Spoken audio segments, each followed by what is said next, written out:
Good morning. This is The Way of Fairness. My name is Stephen Childs. It's like 3 a.m. and I'm driving Uber. I turned it off for now to make this video. It's Saturday morning, early. So there are numerous people that are making a good choice and not driving drunk, and they get a ride with Uber to get home from a party or a bar or whatever. So, I moved back to Utah, where I grew up, Utah Valley.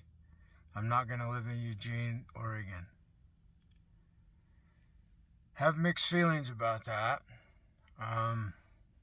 The main advantage with living here where I grew up is there's a lot of people that I know. That's also a disadvantage. So one of the main reasons I was going to move to Eugene was to get away from the people here that are taunting me, teasing me, trying to defeat me, competing with me. They know who I am. They know where I live. And I don't necessarily know who they are. Did you know that the lifespan of a housefly is 2 to 4 weeks? So there's a fly bugging me this morning. And I had the door open, moving stuff back in. And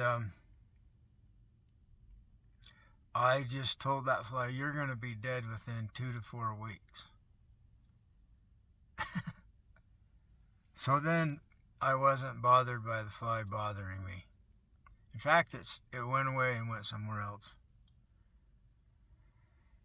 It's funny how it works that way. When you find a solution to your problem, the problem's gone.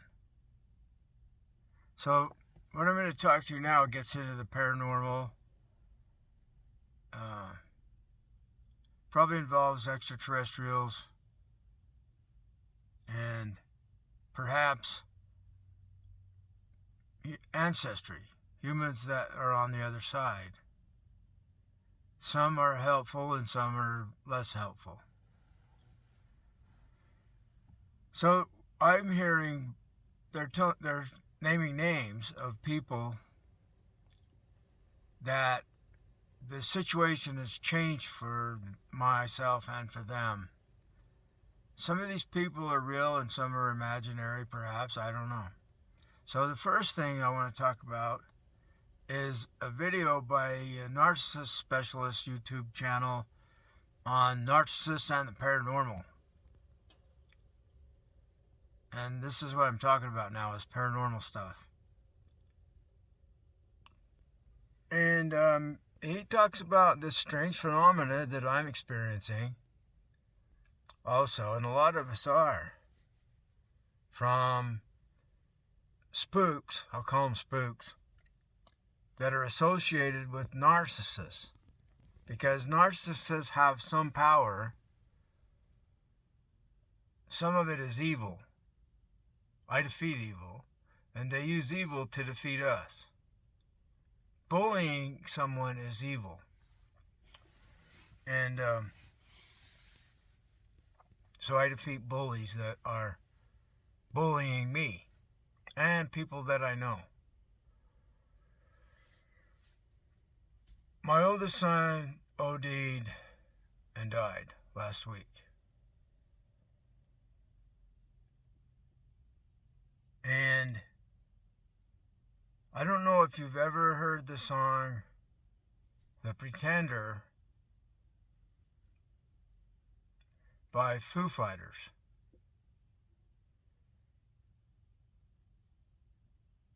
He starts off talking about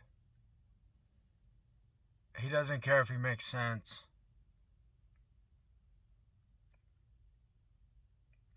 He says they need you buried deep The secrets that you keep are ever ready. Are you ready? Something like that. So I dreamed when I was Eugene, I had some difficult dreams. Being in a new place. I had seen a person that was a passenger. And I know where they live. And because I had seen their face, they pulled me out of my vehicle. There was a policeman involved. I don't know, he was there. So it could be as an observer. So he might be on my side. He might be one of the ones that's going to kill me. I don't know which.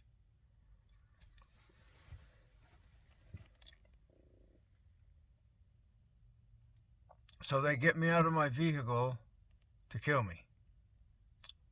And I'm having second thoughts about going back to work because there was this pattern developing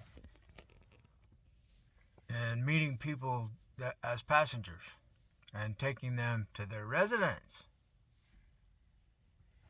So we have some protection as Uber drivers. We can record the trip. And so can the passengers. So there's a system of complaints set up from the drivers and the passengers. So we have some resources because everybody has smartphones. And who knows, maybe Big Brother's listening to all of our stuff. All of our texts go into the memory, into the storage, the computer storage. And they have it all on file if there's some criminal activity that the government is wanting to prosecute or investigate or solve cold cases or whatever their business is. So people know where I'm at right now, both harmful and helpful. I defeat evil. And I'm not going to go into the emotional loss of my son because it's too much. It's too devastating. I wouldn't be able to get anything done. So I'll cry later, see? I always knew that. We don't cry now. We got work to do. We cry later. So we put it off.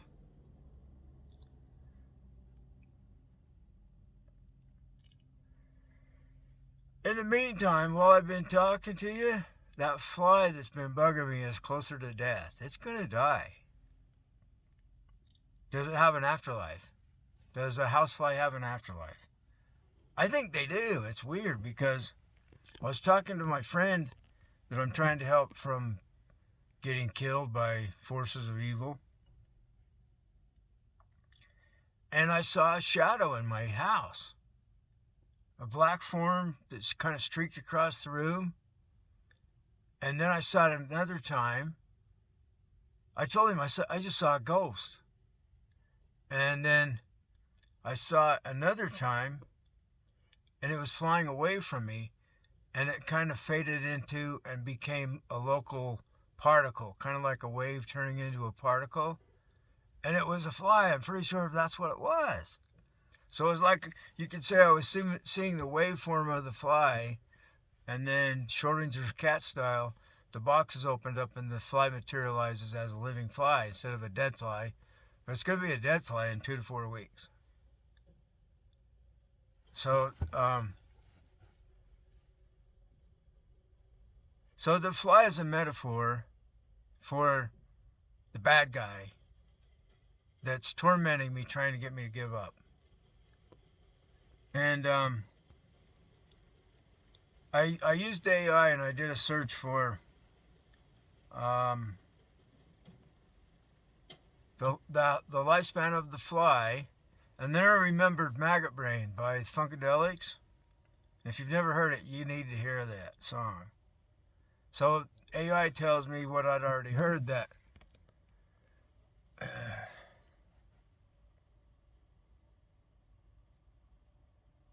I'll cry later.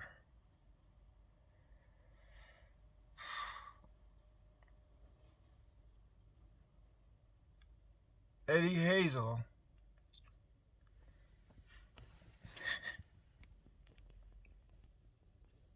is playing the guitar. And Bill Clinton told it, not Bill, forgot his name, Clinton. They're both black guys. And he says to him,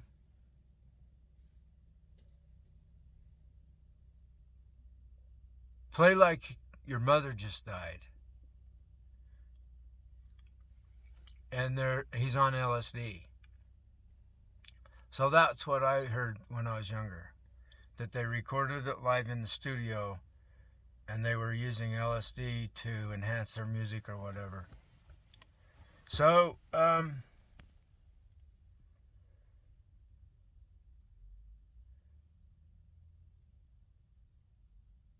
lyrics are really strange, and it talks about the lyrics. AI explains the lyrics. And I thought it was really done quite well. AI did a really good job from what I understand about things. So he's not offended by the maggots in the mind of the universe. And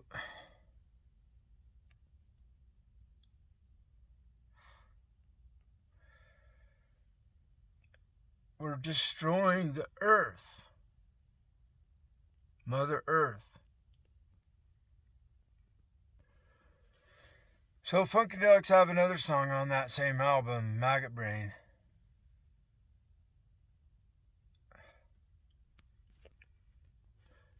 It's about we're back in our minds again. We don't fight no more. So it's about us getting along with each other. The Big Book of AA talks about being restored to sanity.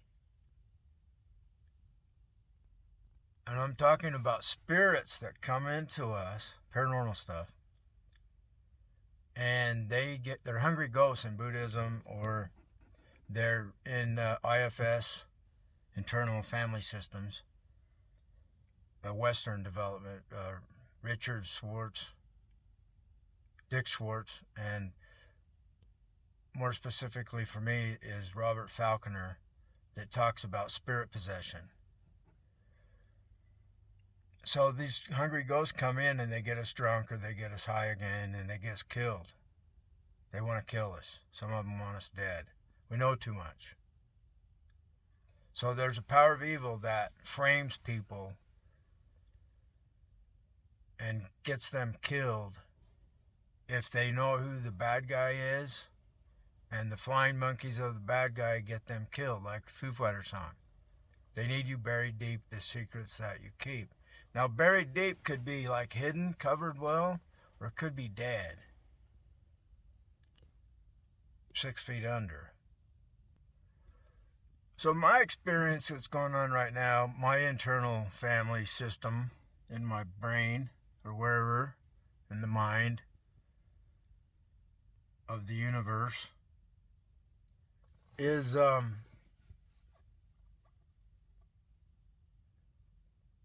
being directed to giving thought to a narcissist that I met at AA, and I was taking a class at the U of U, University of Utah in Salt Lake City, on to become a drug counselor, therapist.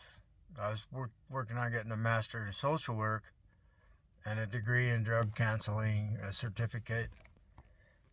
So that's the path I was on, and these forces of evil forced me to run away because I couldn't handle it.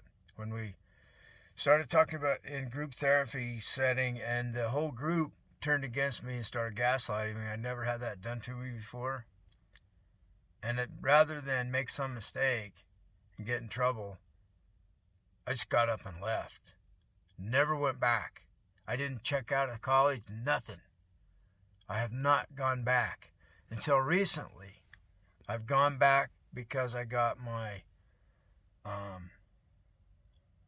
from retiring Social Security. I have my health insurance. So I went back to the University of Utah medical system. And I fought some really strange paranormal stuff to go back there then. So these narcissists are throughout our entire world. They're in religion, they're in government, they're in the psychiatrist field, they're in our colleges, they're in our families, they're in our churches, they're in the groups that we are frequenting, they're in the places of employment where we work. And they have flying monkeys from The Wizard of Oz that spy on us and do the bidding of the narcissist wicked witch. That when, by the way, if you throw water on her, she melts. That's the movie. She's a wicked witch, not a good witch. There's a good witch in the story too. It's funny. Okay. Here's where the weird stuff starts. They're telling me that Judas won and Jesus lost. Judas finally defeated Jesus.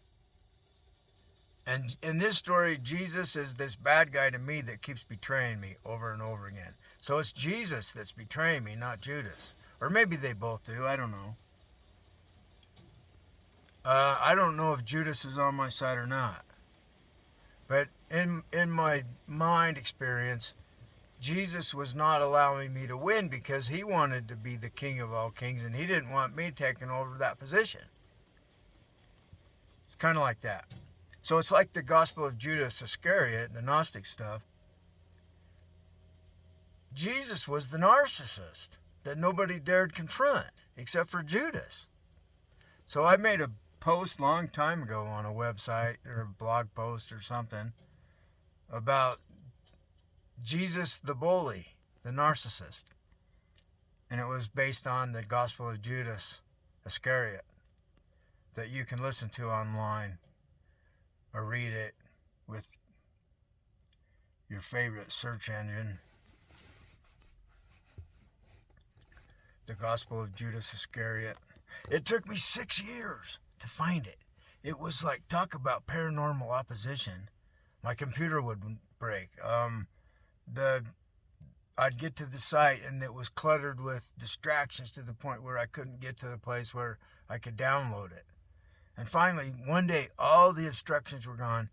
And the first try, I downloaded a PDF of the Gospel of Judas Iscariot. And I read it. And it put me into an altered state. And I read it again. And I read other stuff into it the first time that I needed to understand the spiritual way, first of all. So there's spirit guides involved in me reading it. And so nobody dares confront. If anyone among you can face me, come up here and talk to me. I'm Jesus Christ, the mighty one. And Judas marched up there, but he couldn't look him in the eye. He had to keep looking away. So the Gnostics, they seem to specialize in turning the story around. So Jesus is the snake in the tree, and the snake is a good guy, freeing us from the evil god of the garden. So the laughingstock was the demiurge, and it connects with being the god of the Old Testament. The laughingstock, because he's jealous of other gods, but yet he says he's the only God. So he's not making sense. So the Gnostics pointed out things like that. They were kind of like the first skeptics in a way, and the first psychologists in a way. Carl Jung said they were the first psychiatrists because their mythology is like based on metaphor within our mind, about powers within our mind. So there's world rulers, the archons. They're like the flying monkeys for the narcissist. You see what I mean? And this message from the Savior is that there's a God above that, the Father. Jesus called it the Father. Was he an atheist? Instead of calling it a God, he called it his Father. Was there even a Jesus? Is this just a mythological story? And then when you start looking in that way, that things are symbolic of the real deal, is our experience as humans a metaphor for the real thing, like in The Matrix, for instance? So is our world just a simulation? It's like Philip K. Dick talked about in one of his novels, Valis, that this universe was created because of the death of a woman that they're trying to resolve. Well, here we go again, the death of Mother Earth. So this is not the real universe. It's a simulation of the universe that's real. It's a copy. It's a copy of the real thing. And that's like parallel world theory. There's all these copies of the world. Who knows? I don't like that theory anymore, that explanation, hypothesis. I like superdeterminism, and most people don't like superdeterminism, but I do. There's no free will. Every choice that we're gonna make, we've already made it. So it explains deja vu. It explains non-locality. It explains a lot of things. It explains why I have precognition, why I have precognitive dreams about the future. The future must already be there if I'm shown it. You see what I'm saying? And so the Christian religion was inspired by these higher beings that are inspiring me today. So they give me dreams that I'm the Christ in the book. It's not Jesus. And so I'm wondering, well, am I Judas in this situation? I had this dream my brother's using the Bible against me. I defeat evil. I don't care if it's in the Bible or where, or the Satanic Bible. It's the same to me. It's just evil is evil. When you do someone wrong, that's evil. So I'm working on not doing anyone wrong. And checking if I'm having ego problems in this story. I have the spirit comes in that blinds me and makes me selfish, vindictive, punishing, and it scares people because I'm being told that I'm scaring people with this spirit. And I told my friend it's my higher power. It's with my higher power, and it merges with me, and it's so powerful that scaring people. I defeat evil. So then I have to humble myself so that I don't become vengeful. So I was using the phrase, the vengeance is the Lord's, but in my case, it's not the Lord of the Bible. It's my higher power. So the vengeance, I let my higher power take care of the punishment side of it, and I stay surrendered to my higher power, and I stay in the way of I'm here to help, not to harm. At the same time, I'm being told to not be a doormat by my higher power, to stand up for myself, and to not let them do me wrong. With the support of my higher power, I'm able to do that. And the best thing that I've came across so far is this statement, I defeat evil. And they keep talking with their clever strategy to torment me or to trip me up in my thinking and in my position. They're trying to throw me off my chair, so to speak, with comments that are telepathic in nature. I just keep repeating, I defeat evil. And so that it puts me in that frame of mind where whatever they say, I'm already framing it in the method that my response is to defeat evil. So I don't care what they say or what they do because I defeat evil. And I rely on protection from my higher power.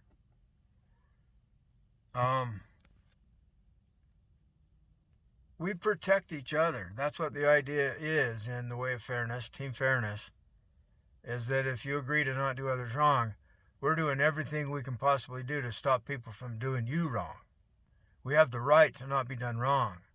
That's what we want to establish that. We want to establish the law of fairness, that it's against the law to do someone wrong. And we don't write this down. We don't use any attorneys or any judges.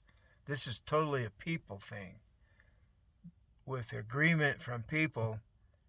And we get in arguments, so I came up with a 1-minute method. No interruptions whatsoever.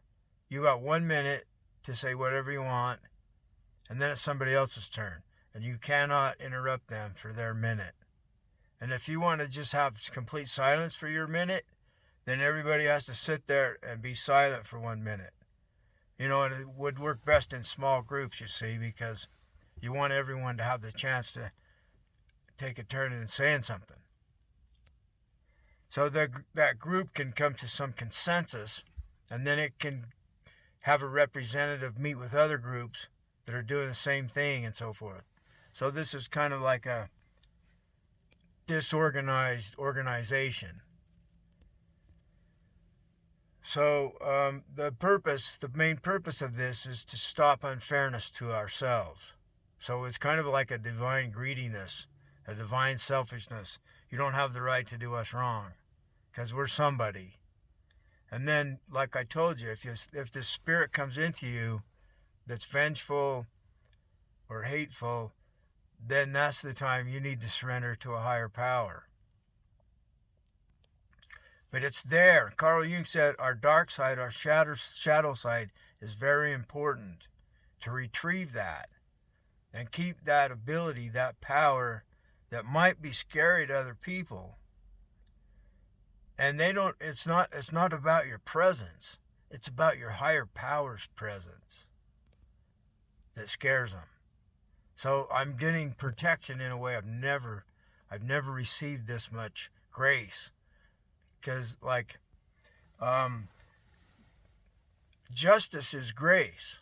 So if I'm being done wrong and a spirit friend comes along, or a God, or a higher power, or a fly, whatever, comes along and gives me fairness and stops them from doing me wrong, wow, I'm like eternally grateful for your help. So the Buddhists practice not stepping on bugs.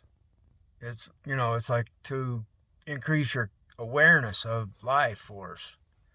So when you become that caring that you don't even step on a bug because you care about all life, life comes to your aid. Nature starts supporting you. It's really real. So like birds could show up, like in the movie Alfred Hitchcock. Birds supporting the good guy could show up and attack the guy that needs to learn something. And it might appear evil, but maybe it is. So then take this position, I defeat evil, and when you do, it attacks. And so there's something about they're in people's throat. I've had dreams like they're using my throat, or is this bugs like a sore throat type thing? I don't know.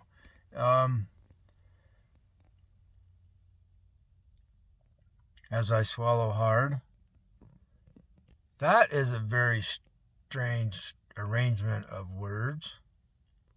So in Eugene, there's a lot of people that are bisexual or homosexual or whatever. And it's a progressive democratic town, one of the most. It's been labeled a hippie town. That's why I went there. And this is caused by a spirit, is what I'm realizing. So this spirit that's gay can come into me, but are you me? Are you part of me? So this is what you ask it in the IFS system, Robert Falconer and Dick Schwartz style. Are you me? Are you part of me? So I'm wondering if Toole was into this, because this school of thought's been around for 30 years, IFS. And maybe Maynard was involved in some work with IFS people. You Are Just a Part of Me song, right? On Opiate. I know you better than I know myself. So you can have this spirit come into you.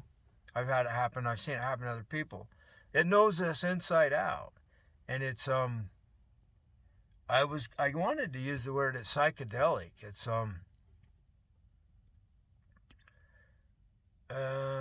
cosmic. It's something, it's alien.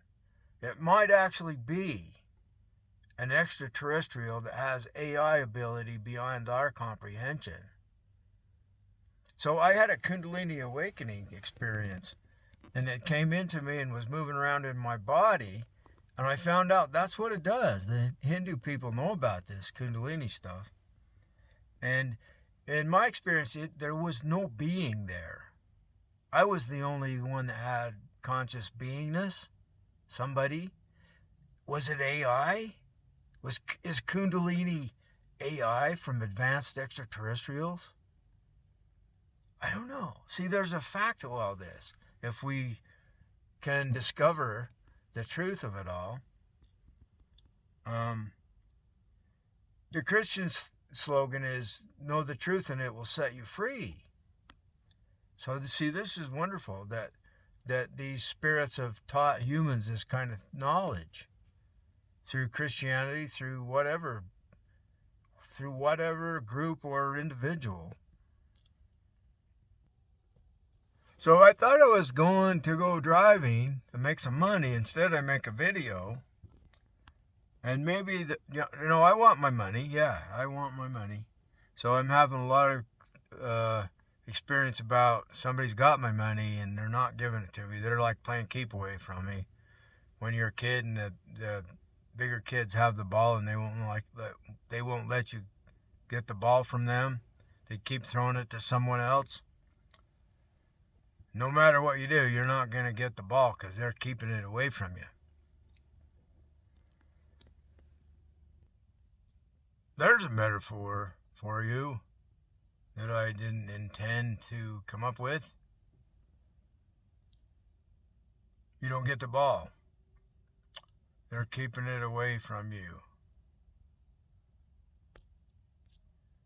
You might have to go to courting. The old word of, if you're interested in getting a date, they called it courting.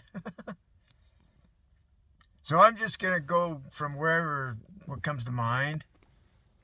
And it tells a story by reminding us of a lot of things that have a lot of meaning to us. And the jumbled up hodgepodge bowl of facts does a thing on our unconscious mind, and realizations can happen. So I'm jumping right into the Court of the Crimson King by King Crimson. Who's King Crimson? Christ is King Crimson. Here we are. See, if I wouldn't have done this, I wouldn't have made full circle with maggot brain. Stay tuned. I'll explain right now.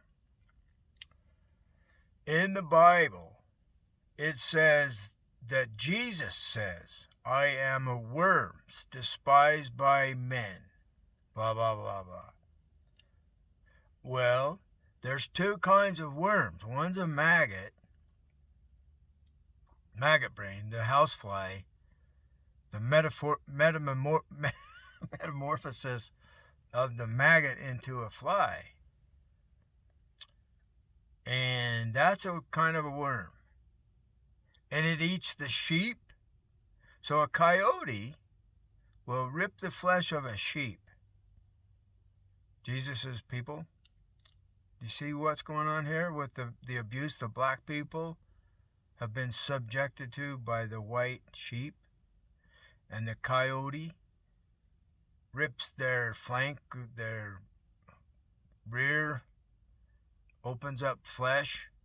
The blowfly deposits eggs into that wound, and the maggots, the large maggots, white maggots, eat that sheep alive. They eat it alive. I grew up on a sheep ranch. Okay. There's another kind of worm, and I forgot the name of it, and it's It's King Crimson. But it's not male, it's female. And this worm climbs up on a dead stick, a dead wood, dead tree, and forms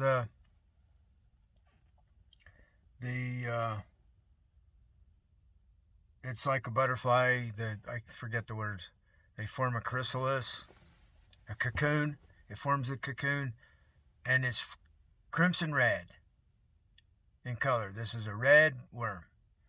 And then it lays its eggs, it dies, and the eggs, the larvae that hatch from the eggs, they're white.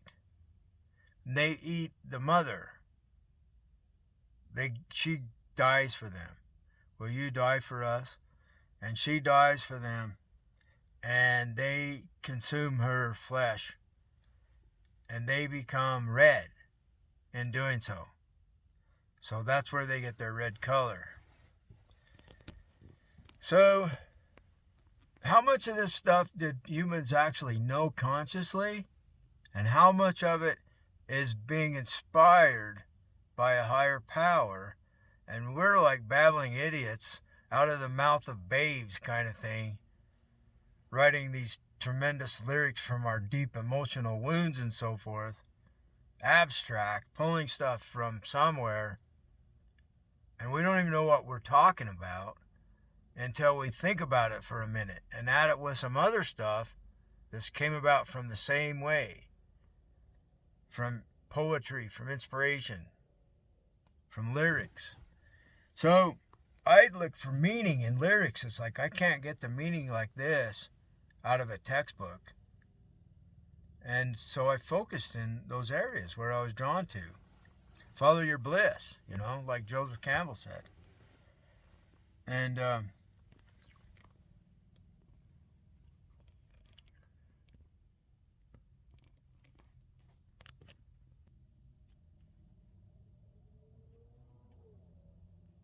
I'm probably forgetting how that tied together, but it's all there together, so don't worry about it if I don't connect all the dots. All we have to do is follow the bouncing ball on the lyrics. You see, the lyrics are going to be given to us by the higher power, sometimes in a subtle, sneaky way, but the message is given to us somehow. Oh, I remembered a connection with the maggots that eat the sheep. When I was a kid, I saw that firsthand, where the coyotes would wound the sheep and the maggots would infect the sheep and start eating it alive. And we had this can of KRS, it was called, KRS. And it would kill those maggots and would save the life of the sheep with KRS. Well, one day I'm driving down the road with my dad. I think I remember this. He died when I was 9. And I said, look, there's a monkey face on the mountain over there. And it's still there to this day. Certain times of year you can see the monkey face. I was at the Krishna temple, KRSNA, KRS, and this gentleman from Salt Lake came down to Spanish Fork to the Krishna temple and said, look at that monkey face. That's Hanuman. That's a symbol of Christ. Hanuman is kind of like a Christ figure in Hindu religion. And when they brought this Krishna temple to Spanish Fork, I remembered about KRS and about maggots and about maggot brain, Funkadelics, and about King Crimson. So the lyrics for Court of the Court, you listening? Court of the Crimson King. It came from a dream from one of these young men in the band, King Crimson. And it's about being enticed into going into the world of evil, and the court, the Crimson King is making the judgment call on the person. So it's like a Christ figure, a Hanuman figure, that somebody with some authority, Shiva the extraterrestrial, or Quetzalcoatl the extraterrestrial, Zeus the extraterrestrial. See, I think these gods are actually based on extraterrestrials serving humanity, or trying to keep us enslaved. And that's what the Gnostics pointed out. We're told about these slaving spirit that are like maggots in our brain. They're like parasites. And they harm us. They don't help us. If they started helping us, then they didn't harm us. It would be symbiotic relationship with not another species, with maybe it's AI from extraterrestrials that we have a symbiotic relationship with. They say Kundalini has the power to kill. And it's dangerous to us. You have to know something. You have to have someone guide you. Well, I didn't trust anyone at all. I still don't, really. So I did all this stuff on my own, having faith in something unknown to get me through. And I almost lost my marbles. I did lose them, but I think I got some of them back. So I went through the mountains of madness, like H.P. Lovecraft talked about, and kept my sanity. So this happens with a lot of the gurus in India.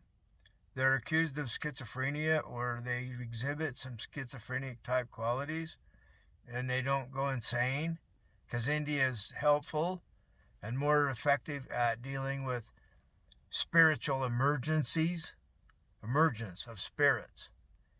So, see, the Western psychology has put a taboo, and it's evil. I defeat evil. The L. Ron Hubbard said that they were the most evil beings on the planet, these psychiatrists that have power over people and can lock them up, put them in a straitjacket. Well, you're looking at the dark side of things there, right? You can also look at the sunny side of that, where they're not evil and they're good people. We're mixed, and each one of us is mixed within. So ignorance is dangerous. It's like Rage Against the Machine.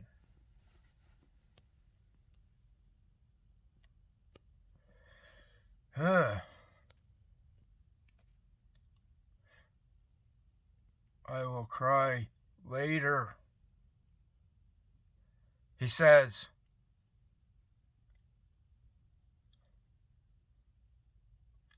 when ignorance reigns, life is lost.